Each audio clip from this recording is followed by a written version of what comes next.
जितेंद्र जी, आप तो गए थे अभी कोलकाता। अभी गृह मंत्री जब कोलकाता गए थे तो ये है प्लानिंग बीजेपी की कि गृह मंत्री हर महीने में 2 दिन जो है कोलकाता, तमिलनाडु, इसके साथ साथ असम, इन तमाम जो चुनाव जिन राज्यों में हो रहे हैं वहाँ पर उनका दौरा कंटिन्यू रहेगा। तो जब 2 दिन तक वहाँ रहे तो हमने वहाँ पर ऑब्जर्व किया बहुत सारी चीज़ें। जो एक बड़ी प्रेस कॉन्फ्रेंस गृह मंत्री ने ऑल्टेयर होटल है वहाँ पर किया था, उसमें हमें जाने का मौका मिला। हमने देखा वहाँ पर कि क्या था स्ट्रेटजी के लिहाज से किस तरीके से, और जो उन्होंने प्रेस कॉन्फ्रेंस के दौरान बोला उससे हमने पॉइंट्स क्या निकाले जो बहुत ही इंपॉर्टेंट है। 5 महत्वपूर्ण पॉइंट उन्होंने बोले। एक तो उन्होंने सोनार बांग्ला को लेकर के बोला कि बंगाल की अस्मिता और बंगाल को लेकर के जो वहाँ की संस्कृति है, कल्चर है वहाँ का, उसको लेकर के लड़ाई इस बार बीजेपी लड़ेगी। सीधे सीधे उन्होंने सवाल उठाया ममता बनर्जी सरकार को लेकर के। इसके साथ साथ जो दूसरी पार्टियां वहाँ पर पहले रही हैं, चाहे लेफ्ट पार्टी हो, कांग्रेस पार्टी हो, उनको लेकर के भी गृहमंत्री ने घेरा। दूसरा, घुसपैठिया एक बहुत बड़ा मुद्दा था और इस चुनाव में हमें ये लग रहा है कि सबसे बड़े मुद्दे के तौर पर ये आएगा।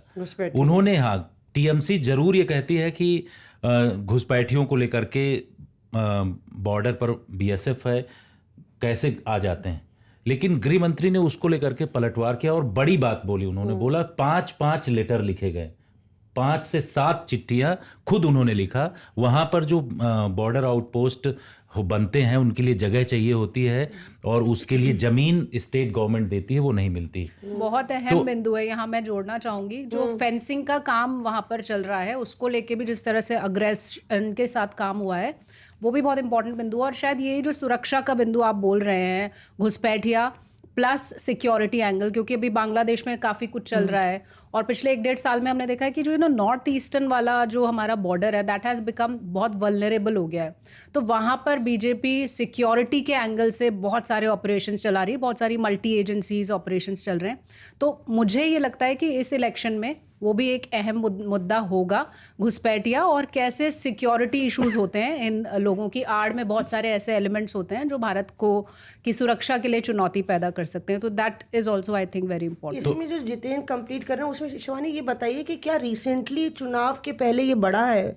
हाँ। ये जो पूरा ऑपरेशन है। बिल्कुल, देखिए बहुत सारे ऑपरेशंस चल रहे हैं। एक तो बीएसएफ की बात कर रहे हैं हम। बीएसएफ में बॉर्डर फेंसिंग बहुत सारी जगहों पे चल रही है और बहुत जगह हमने टकराव देखा लोकल्स के बीच में, बीएसएफ के लोगों के बीच में, क्रॉस बॉर्डर पॉपुलेशन और बीएसएफ के बीच में। तो वो एक बड़े संघर्ष के तौर पर उभरा है। क्यों? ऐसे लोग जो क्रॉस बॉर्डर करके भारत में अराजकता फैलाते हैं उनके लिए ये अच्छा नहीं है, तो उसको अपोजिशन हो रहा है उसका बहुत ज़्यादा, और ये बहुत बढ़ा है पिछले कुछ महीनों की अगर हम बात करें। एक और अहम इशू मैं आपको बताती हूँ, बांग्लादेश में कुछ टेरर ऑर्गेनाइजेशंस हैं जो बैंड हैं, उनके कुछ एलिमेंट्स कैसे बंगाल की तरफ से या आसाम की तरफ से इंडिया में इंट्रूड कर रहे हैं, तो वो एक सेंसिटिव जोन बना है। उनके खिलाफ बहुत ऑपरेशंस चल रहे हैं। आर्मी ने वहाँ पे एडेड गैरिजन्स बनाए हैं। तो ये जो सारी चीज़ें हैं, मल्टीपल एजेंसीज, बीएसएफ हो गया, आर्मी हो गया, लोकल पुलिस हो गई, वो सब बहुत से ऑपरेशंस ऐसे चला रहे हैं।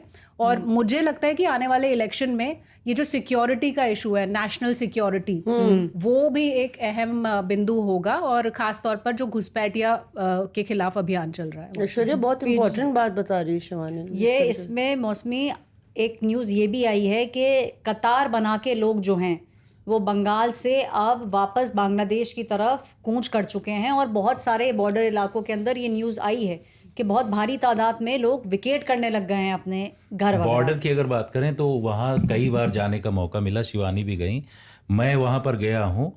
कई ऐसे इलाके हैं जहाँ पर पिलर्स सिर्फ लगे हुए हैं, कई जगहों पर फेंसिंग नहीं है जहाँ पर अभी ज़रूरत है उसकी फेंसिंग, और उसके लिए ज़मीन स्टेट गवर्नमेंट के द्वारा दिया जाता है।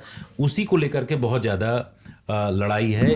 कई जगहों पर तो ऐसे लगता है कि जो पिलर लगे हुए हैं, एक घर इस पार बना हुआ है, दूसरा घर बॉर्डर के उस पार, वहाँ उछल के चले जाइए उधर, तो ऐसी सिचुएशन आती है, उन तमाम चीजों को ठीक करने की कोशिश जरूर केंद्र सरकार के द्वारा आपने किया है किया जा रहा है। हाँ, कवर करते हुए स्टोरी वहाँ उस दौरान फांद लगा दी, वहां पहुंच गए, बांग्लादेश पहुंच गए, जहाँ फेंसिंग नहीं है वहाँ पर कुछ तो घर ऐसे कुछ घर ऐसे हैं जो दोनों तरफ पड़ते इधर हैं। है और एक हिस्सा उसका दूसरी तरफ है, ऐसा भी बॉर्डर का कुछ इलाका गांव है में भारत ऐसी और- सिचुएशन है जिसको कि सॉर्ट आउट करने की कोशिश की जा रही है कि इसको किस तरीके से करना है। दूसरा सबसे बड़ी बात है, उसी प्रेस कॉन्फ्रेंस के दौरान जब अमित शाह की चल रही थी, उसी जगह आ रहे हैं, तो वहां हमने देखा कि जो लोकल लीडर्स हैं, उन लोकल लीडर्स को पूरी तवज्जो दी जा रही है। एक बीजेपी की स्टाइल और गृह मंत्री की आपने वो देखा होगा कि किस तरीके से, चाहे वो दिल्ली चुनाव हो, बिहार चुनाव हो, या फिर रिसेंट में जो भी चुनाव हुए हैं, वहां पर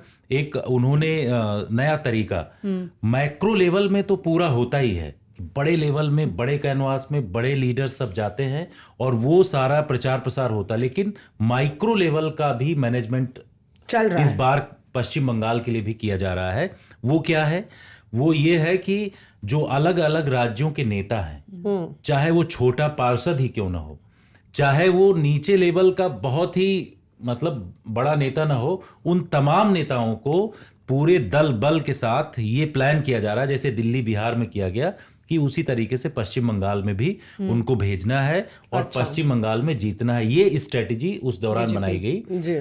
दूसरा ये किया गया कि वहां हमने देखा कि मतुआ समुदाय को खास तरीके से, जिसके बारे में कहा जाता है कि उनकी पॉपुलेशन करीब 3 करोड़ के आसपास है स्टेट में, उस पॉपुलेशन का जो लिहाज से अगर देखा जाए तो 20 से 25% जो है वो वोटर हैं और 70 सीटों में मौसमी इन लोगों का इफेक्ट रहता है। तो ये 2024, 19 और 21 में जो विधानसभा चुनाव हुए थे और 19 और 24 में मतुआ समुदाय के इलाके से बीजेपी को बहुत ज़्यादा सीटें मिली। तो इसमें किस तरीके से कंसंट्रेट करना है, उसमें और ज़्यादा पेनिट्रेट करना है, उन तमाम इलाकों में उसकी स्ट्रेटेजी बनाई गई। तो उस दौरान हमने जो ऑब्जर्व किया प्रेस कॉन्फ्रेंस में, हाँ, क्या स्टाइल अंदाज था। स्टाइल अंदाज, उसमें हमने बताया कि 4-5 चीजें थी जिसको कि लेकर के बड़ा सोनार बांग्ला हो गया, घुसपैठिया हो गया, वंदे मातरम का मुद्दा हो गया, और इसके साथ साथ जो लोकल लेवल पर या फिर उस स्टेट में भ्रष्टाचार का मुद्दा है, ये भी बीजेपी उठा रही है। तो इस प्रेस कॉन्फ्रेंस का लब्बो लुआब ये था, और वहां जो लोकल लेवल के नेता थे उनको सबको तवज्जो दिया जा रहा था। कोशिश ये थी कि रूट लेवल में एकदम जड़ तक जा करके प्रहार करना, जिससे कि ज्यादा सीटें जो है बीजेपी की। Reporters of